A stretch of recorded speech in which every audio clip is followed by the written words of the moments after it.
بسم اللہ الرحمن الرحیم۔ ہمدم کے معزز ناظرین اکرام، السلام علیکم۔ ناظرین اکرام، آج کی ویڈیو میں جس شخص نے ڈاکٹر ذاکر نائک سے سوال کیا اس کا نام ہے راما کرشنن، اور اس نے بتایا کہ میں ایک سافٹ ویئر انجینئر ہوں۔ مائک پر موجود اس شخص نے ڈاکٹر ذاکر نائک سے کہا کہ میں آپ سے ایک نہیں بلکہ 2 سوال کروں گا۔ میرا پہلا سوال یہ ہے کہ کسی کو اپنے آرگن ڈونیٹ کرنا، یعنی جسم کا کوئی حصہ کسی کو عطیہ کے طور پر دینا کیسا ہے، اور اس کے بارے میں اسلام کیا کہتا ہے؟ کیا کسی کو اپنے جسم کا حصہ یعنی دل، گردے، آنکھیں وغیرہ عطیہ کے طور پر دینا ٹھیک ہے یا غلط؟ اور میرا دوسرا سوال یہ ہے کہ اسلام ایک ایتھیسٹ یعنی ملحد کے بارے میں کیا کہتا ہے؟ What does Islam say about donating organs after death?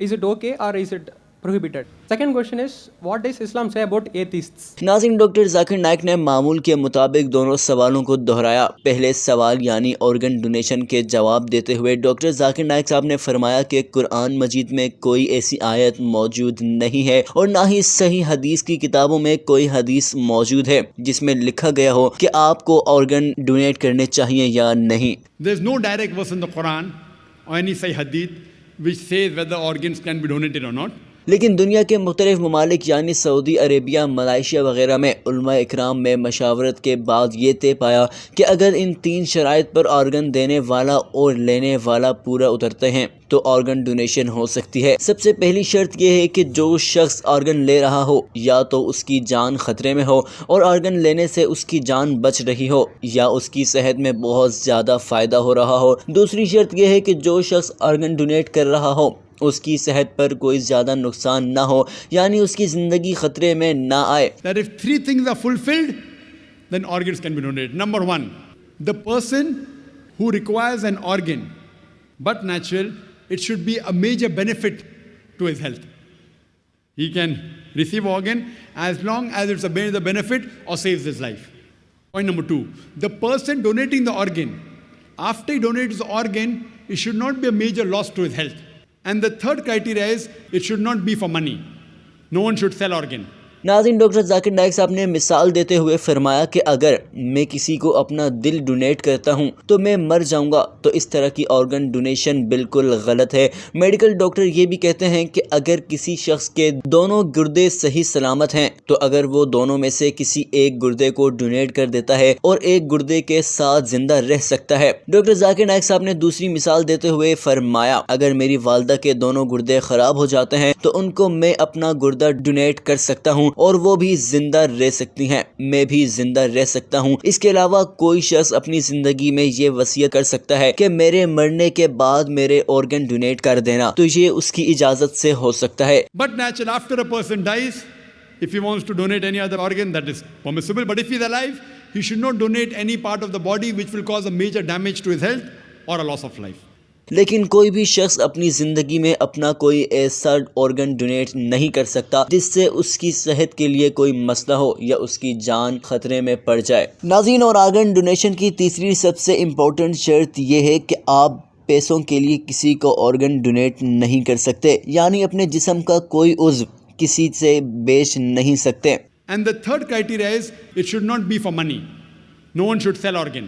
تو اس طرح آرگن ڈونیٹ کرنے والا اور ڈونیشن لینے والا ان تینوں شرائط پر اگر پورا اترتے ہیں تو آرگن ڈونیشن بالکل جائز ہے۔ ناظرین، ڈاکٹر ذاکر نائک صاحب نے مائک پر موجود شخص سے مخاطب ہو کر کہا کہ اب آپ کے دوسرے سوال کی طرف آتے ہیں، یعنی اسلام ایتھیسٹ ملحد کے بارے میں کیا کہتا ہے؟ ڈاکٹر ذاکر نائک صاحب نے کہا کہ جب کبھی بھی میں کسی ملحد سے ملتا ہوں تو میں اس کو مبارکباد دیتا ہوں، اور میرے ارد گرد موجود سارے لوگ اس بات سے پریشان ہوتے ہیں کہ ڈاکٹر صاحب کسی ملحد کو مبارکباد آخر کیوں دے رہے ہیں۔ کسی ملحد کو مبارکباد دینے کی وجہ بتاتے ہوئے ڈاکٹر صاحب نے فرمایا کہ دنیا میں بہت سے انسان ایسے ہیں جو کہ اندھا یقین کرتے ہیں، اگر ان کے والدین ہندو ہیں تو وہ بھی ہندو ہیں، اگر ان کے والدین کرسچن ہیں تو وہ بھی کرسچن ہیں، اور بہت سے مسلمان ایسے ہیں جو کہ اپنے والدین کے مسلمان ہونے کی وجہ سے مسلمان ہیں۔ لیکن میں کسی ملحد کو اس لیے مبارکباد دیتا ہوں کہ جب وہ کہتا ہے کہ کوئی خدا موجود نہیں ہے تو وہ کلمہ طیبہ کے پہلے حصے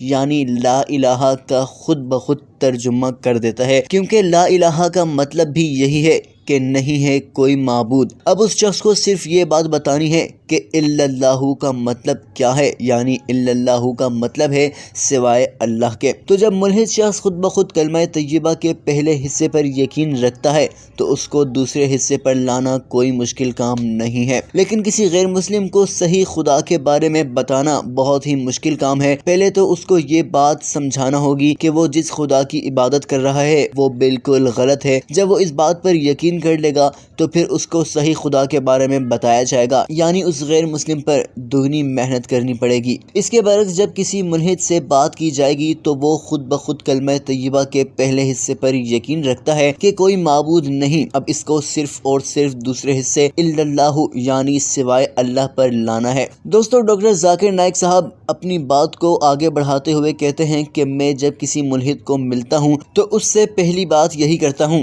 کہ آپ کے ذہن میں خدا کی کیا ڈیفینیشن ہے، کیونکہ کوئی بھی شخص اگر کہتا ہے کہ دنیا میں کوئی خدا موجود نہیں ہے تو اس کو خدا کی تعریف آنا ضروری ہے۔ اگر اس کو خدا کی تعریف نہیں آتی تو وہ یہ بھی نہیں کہہ سکتا کہ دنیا میں کوئی خدا موجود نہیں ہے۔ ناظرین، ڈاکٹر ذاکر نائک صاحب نے اس بات کو مثال کے ذریعے سمجھانے کی کوشش کی اور قرآن مجید کو اٹھا کر کہا، اگر میں کہتا ہوں کہ یہ ایک پن ہے تو آپ لوگ کہو گے کہ یہ ایک کتاب ہے، پن نہیں ہے۔ آپ کو میری بات کو غلط ثابت کرنے کے لیے پن کی تعریف آنا ضروری ہے تاکہ آپ پن اور کتاب میں مجھے فرق بتا سکیں۔ بالکل اسی طرح اگر کوئی شخص کہتا ہے کہ کوئی خدا موجود نہیں ہے تو اس کو خدا کی تعریف آنا ضروری ہے۔ ناظرین، ڈاکٹر ذاکر نائک صاحب نے کہا کہ میں کسی بھی ملحد سے دوسرا سوال یہ کرتا ہوں کہ آپ کے سامنے اگر دنیا کا کوئی بھی آلہ رکھ دیا جائے اور اس کو آج تک کسی نے چلایا بھی نہ ہو اور نہ کوئی اس کے بارے میں جانتا ہو، تب آپ کو اس کے جلانے کے بارے میں جانکاری کون دے گا؟ تو اس ملحد کی طرف سے یہ جواب آتا ہے کہ اس کو بنانے والا ہی اس کے بارے میں بتا سکتا ہے۔ ڈاکٹر صاحب فرماتے ہیں، اس ملحد سے میں تیسرا سوال یہ کرتا ہوں کہ یہ دنیا وجود میں کیسے آئی؟ تو ملحد کی طرف سے جواب آتا ہے کہ بگ بینگ کے بعد یہ دنیا وجود میں آئی۔ جب اس سے پوچھا جائے کہ آپ کو بگ بینگ کے بارے میں کب پتہ چلا تو اس کی طرف سے جواب آتا ہے کہ 1973 کے بعد مجھے اس کے بارے میں جانکاری ملی۔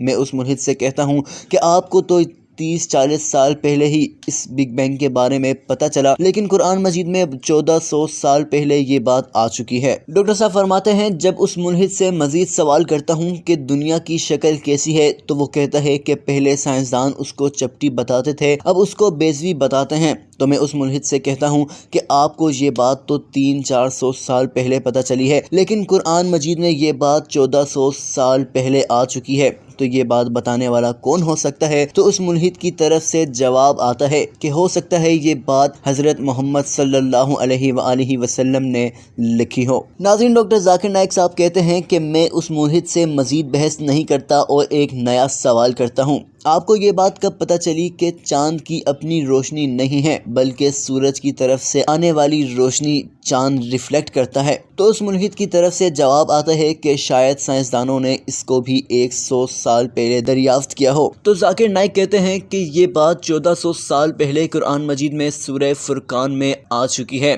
تو میں اس ملحد سے پوچھتا ہوں کہ یہ ساری باتیں 1400 سال پہلے بتانے والا کون ہے؟ تو وہ شخص خاموش ہو جاتا ہے۔ تو جب میں اس ملحد سے پوچھتا ہوں کہ یہ ساری باتیں جو سائنس ابھی دریافت کر رہی ہے لیکن 1400 سال پہلے قرآن مجید میں یہ ساری باتیں آ چکی ہیں، تو یہ ساری باتیں بتانے والا کون ہے؟ تو اس ملحد کا جواب آتا ہے کہ اس دنیا کو بنانے والا۔ ڈاکٹر صاحب کہتے ہیں کہ میں اس ملحد شخص کو کہتا ہوں کہ اسلام میں ہم اس بنانے والے کو اللہ کہتے ہیں۔